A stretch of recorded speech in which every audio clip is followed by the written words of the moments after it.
Mais en même temps, je me faisais la réflexion parce que j'avais le plaisir d'être là en civil. Il me semble que la première fois que j'ai vu Sidney Crosby, j'avais été plus impressionné. Mais est-ce que ça a de la valeur, ça, comme observation? Je pense pas. Ben, Crosby, à ses débuts dans la Ligue nationale, était plus explosif. Là. Je me rappelle. Il y a beaucoup de ces faits saillants à Sydney, si vous allez voir là, sur le tube ou ailleurs, qui datent de ses premières saisons. Là. Il était beaucoup plus explosif. Il battait les défenseurs des fois en couverture, un contre un contre deux même. Il faisait des manœuvres spectaculaires, tout ça. Après ça, son jeu a évolué, c'est devenu différent, mais je suis assez d'accord avec toi. La première année de Crosby, il n'a que 4 matchs de jouer, Bédard, mais la première année de Crosby, tout de suite, on a senti, on le voyait. Là. On voyait cet effet-là sur la glace. Bédard, c'est différent, mais Ça a peut-être rapport aussi avec le casting de support. Ouais, là, le groupe qui acteurs l'entoure. de support. Exactement. mais oui. La première saison de Sidney Crosby, dans l'uniforme des Pingouins, il y avait Sergei Gonchar, il y avait Mark Recchi, il y avait John Ben Leclerc. oui, mais là, ça, c'est le CLSC, là. Sergei Gonchar C'est et Mark des Recchi, à vieilles- l'époque. des Ils ont vieilles été affaires. très mauvais, les Pingouins. Il y a à Mario certains Lemieux qui avait joué quand même 26 vrai, matchs. il est revenu. Et à ce groupe de joueurs-là, il y Il avait, n'y avait pas Zygmunt Palfi il y- aussi? il y avait un groupe de jeunes qui avaient gradué dans le dernier droit de la saison. L'équipe de Michel Therrien dans la Ligue américaine avait battu un record de la Ligue américaine pour le nombre de victoires consécutives, si ma mémoire est bonne. Et là, tu avais tout le groupe de jeunes qui montaient en même temps, là, les Colby Armstrong, Ryan Whitney. c'est ça. Tu avais Zygmunt Palfi était là. Maxime Talbot, etc. Donc, ça avait... Arrête de cabotiner. l'entourage était meilleur. Quand on regarde la façon dont... John, oui. John Connor Leclerc. Bedard- Oui. Non, mais en même temps, même s'il n'y avait pas eu la moitié de ces joueurs-là à Pittsburgh, je veux dire, il n'y a personne à Chicago. Là. C'est facile à Non, battre. puis en là. plus, Taylor Hall ne jouait pas à Montréal. C'est ça. Pauvre petit. Ouais. Mais non, mais tu vois que Connor Bedard, je veux dire, la rondelle le trouve tout le temps. Là. Oui. Il a eu la rondelle sur son bâton plus que n'importe quel autre joueur des deux équipes dans ce match-là. Là. Je pense qu'il va y avoir. Il va falloir qu'on trouve notre façon de faire à Chicago. Là, on voulait lui donner beaucoup trop la rondelle, je trouvais, en avantage numérique. Même Tyler Johnson a dit après le match quelque chose comme. Moi aussi, je. Non, il je- y avait beaucoup de jeux individualistes.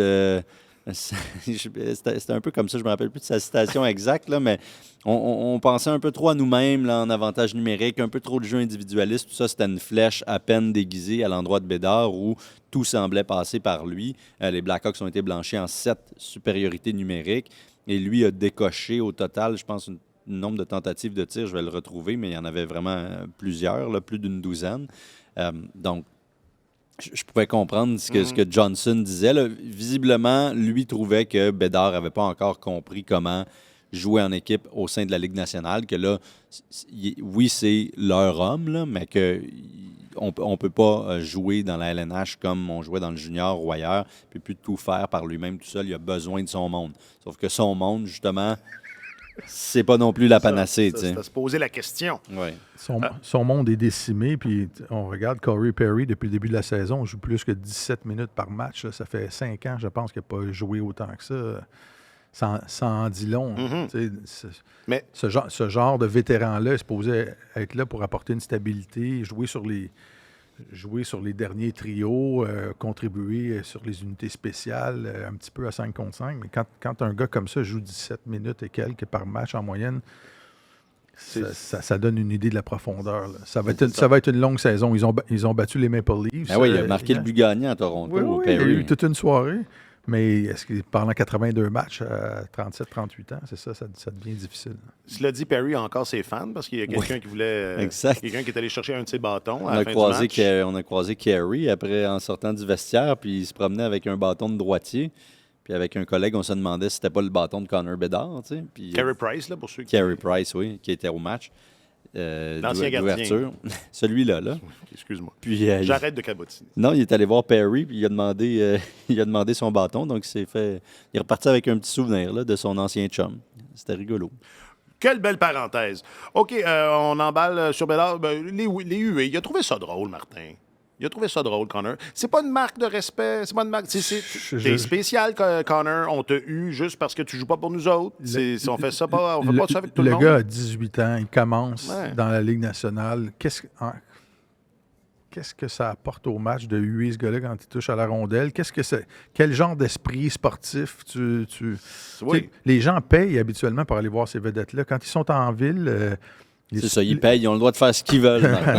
Non, justement, je trouve que c'est une vieille mentalité dépassée. Ce sont ces gars-là, ces super vedettes-là qui font que le hockey est intéressant. Alors, on devrait être content de les voir jouer. Pas de là à aller. Ils portent les couleurs de l'autre équipe. Là, donc, les partisans n'ont pas besoin de les applaudir. Mais le huet, à chaque fois qu'il touche à la rondelle, Zdeno Chara, je peux comprendre. Dans les années qui suivaient la mise en échec contre Pacioretty, là, la tentative ou même avant. Il y a un historique. Mais un petit gars de 18 ans qui arrive dans la Ligue nationale, pourquoi tu l'as eu à chaque fois qu'il touche à la rondelle? J'ai de la difficulté à comprendre ça. Crosby se fait huer aussi. Toutes rappelle... les grandes vedettes. Mais c'était pas comme ça avant. Mais depuis quelques années, les grandes vedettes se font huer. Enfin, moi, j'ai remarqué. Moi, pas au début de sa carrière. Il me semble que oui. Dans le même genre. Les gens criaient même. Ils scandaient Crosby... Cry Baby? Non, mais Est-ce que ça se scande dans le Est-ce que les gens scandaient? Est-ce que ça se scande ici? Ce qui n'était pas vrai. Non, il était plutôt bon. Il était plutôt bon. On verra si ça se maintient, les huées, lors du la prochaine visite de Connor Bedard à Montréal dans plus qu'un an, assurément. Mais cela dit, c'est ça, les Blackhawks, ils vont connaître une saison... difficile. Une autre saison difficile. Ils ont jeté cette équipe-là par terre pour pouvoir obtenir le premier choix au repêchage ou avoir une chance d'obtenir le premier choix la saison dernière. Mais ils ne vont pas reconstruire Rome en 7 jours. Ils vont être dans la loterie Macklin, Celebrini ou Cole Iserman. Je pense que oui. Wow! Ah ouais! Ben, je pense que oui. Non, je parle de ces gars-là. Oui, mais là... Ils sont déjà... Là, on regarde repêchage 2024. Là. C'est fini, Bédard, Fantilli et compagnie. Là, on passe à la nouvelle étape. Il va falloir trouver un nouveau slogan. Là, oui, toujours le slogan. Comment il s'appelle? Ils sont deux à être... Oui, ça se jouera entre Celebrini et Cole Iserman. Ça ne s'écrit pas comme Steve. Là, c'est E-I. S-E-R-M-A-N. E-I, OK. Ouais, et non Y. Celebrini. Oui. Macklin Celebrini. J'ai rien. Pour l'instant, j'ai rien qui me vient. Tu sais avec qui il joue, Macklin? Non. Arrête d'exposer mon ignorance, là. Tout le monde écoute. Avec Lane. Hudson à Boston University, oui. Ah, lui, je le connais. 3 buts, une passe en 2 matchs, Macklin. Lui, il ne sera pas hué à Montréal. Il devrait pas. Parce qu'il joue dans la bonne équipe.